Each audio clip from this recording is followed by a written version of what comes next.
The woman looked like she was drying clothes, but in fact she was setting up an antenna. She took out the transmitter from the jewelry box, skillfully tapped the Morse code, and a piece of information was successfully transmitted back to the motherland. She is not a good daughter-in-law, but a trained spy. Anna's father is a wealthy businessman, but he is actually an Indian agent in Pakistan. But recently he was diagnosed with cancer and will not live long. For the sake of his country, the father made a difficult decision to marry his daughter to the youngest son of an enemy officer to complete his unfinished mission. At first the military was very skeptical that this simple girl was really qualified to be a spy. But within a month, Anna proved her talent. Her marksmanship was very accurate, and her code memorization was very proficient. More importantly, because of her father's upbringing, she had an extraordinary loyalty and determination.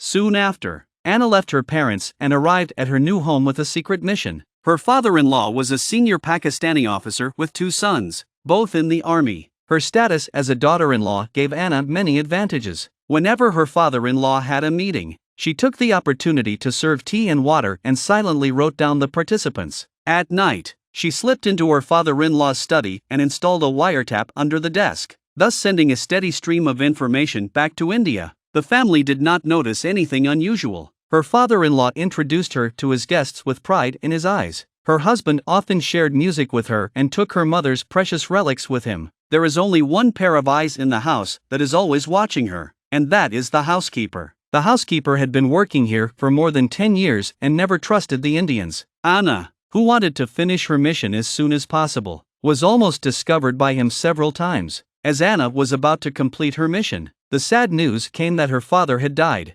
Anna went home to see her dead father. Remembering her father's education, she becomes even more determined to repay him by completing her mission with excellence. That day, Anna stumbles upon a secret weapon being developed by the enemy recently. This important meeting will take place at the home of another general. She immediately joined the Society of Soldiers' Wives to teach the children to sing. Her chosen lead singer was the general's grandson, so that she could visit him often in the name of tutoring. When the opportunity finally came, she slipped into the study when it was empty and looked through the papers, and found drawings of submarines and nautical maps of India. But just then the door opened.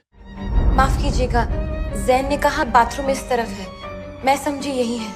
Anna cleverly avoided this crisis. As soon as the door was closed, she cried with fear. The message was sent back to India and was important information for the naval war, and Anna set up another military job. Shortly afterwards, the children held a rehearsal. They sang the song Anna had taught them, "My country, my home, may you always prosper." Anna was singing along with them, but she was confused for the first time. Despite the slogans of "Down with India," the people here were giving her goodwill. Was the enemy she needed to fight against her doting father-in-law, or a gentle and considerate husband, or the children in front of her, who love her country as much as she does? That evening, when another confidential document arrived, Anna slipped into her father-in-law's study, as usual, and stole it to her bathroom. She was about to send the secret message when he suddenly returned. She tried to send it back to the study, but the door wouldn't open.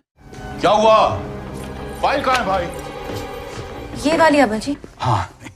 She pressed down her wildly beating heart and returned to the room, bumping right into the butler. हमेशा से तुम पे शक था. The housekeeper grabbed the parts of the transmitter and rushed out the door. Anna went after him but couldn't find the housekeeper. She started a car. She remembered what the chief had taught her. एक फूल, एक चूक हुई और तुम्हारी लाश जमीन पर पड़ी होगी. She drove into the housekeeper with intense fear.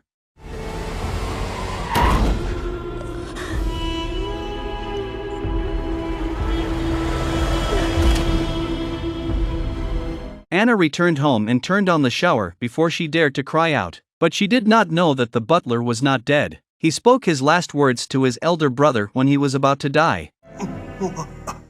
It was just an ordinary umbrella in the eyes of others, but after she modified it, it became a deadly weapon. Anna took the poison out of her shoe and carefully put it between the umbrellas. The next step was to pray that she would once again have enough courage and luck. A few days ago, the housekeeper discovered Anna's secret. In order not to reveal her identity, Anna had to kill the butler as instructed by the chief. However, before he died, The butler still told Anna's name to his elder brother and left behind evidence, which was apart from a transmitter with Anna's fingerprints on it. The brother felt that the death of the butler was very strange and sent the evidence to be tested. Anna felt that she was about to be exposed, and rushed to the organization for help. But the organization said that no one can help you now, you can only kill her.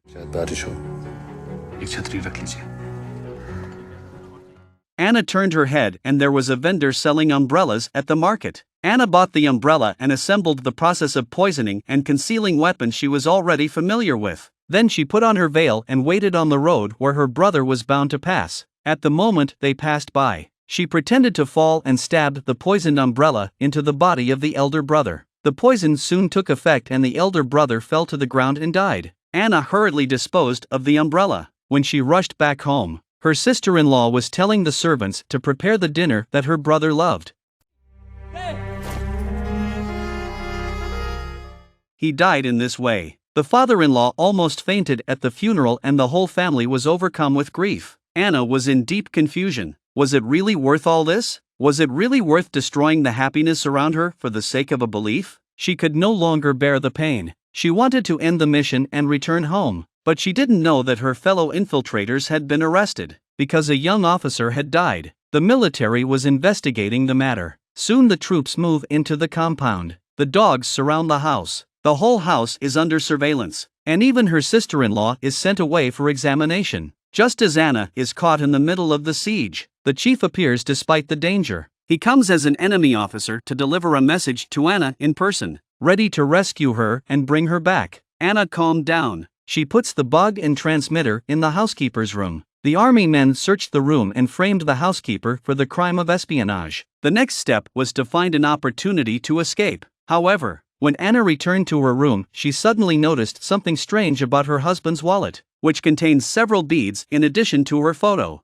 Her blood instantly froze. The beads were originally set on an anklet given to her by her husband, and when she went to the housekeeper's room to put the evidence, she accidentally stepped off a few, but was picked up by her attentive husband. Only then did the husband react. The spy was his beloved wife.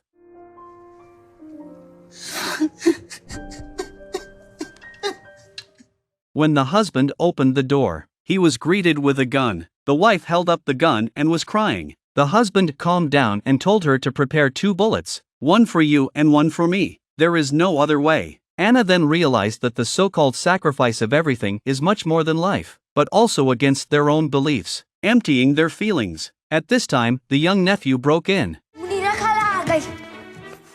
Anna did not want to die with her husband. She took her nephew with her and fled from the home that had always sheltered her. In the meantime, the chief arrives with some Indian agents ready to meet her at the appointed place. Anna appeared shortly afterwards, but then her husband arrives as well. The operation was compromised. Seeing that they were surrounded by the army and that Anna was impossible to rescue, the officer decided to abandon her. That's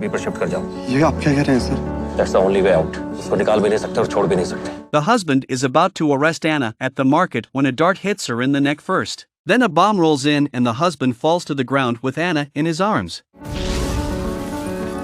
It was too late, however, and with a loud bang, both lives were ended in a cloud of smoke. The officer had no choice but to flee the scene and prepare for a secret evacuation. At that moment, he suddenly heard a knock on the door. He opened the door, but it was Anna. It turned out that the woman who had just been killed by the bomb was just Anna's double. She originally only wanted the double to distract her husband and meet with the officer herself. But I did not expect that the one who wanted to save her was the enemy's husband, and the one who wanted to kill her was his own officer.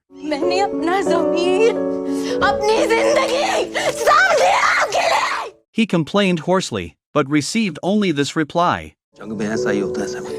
कई बेकसूर मारे जाते हैं. जंग में सिवाय जंग के और कुछ मायने नहीं रखता. कोई मायने नहीं रखता. न तुम, न मैं. कोई नहीं.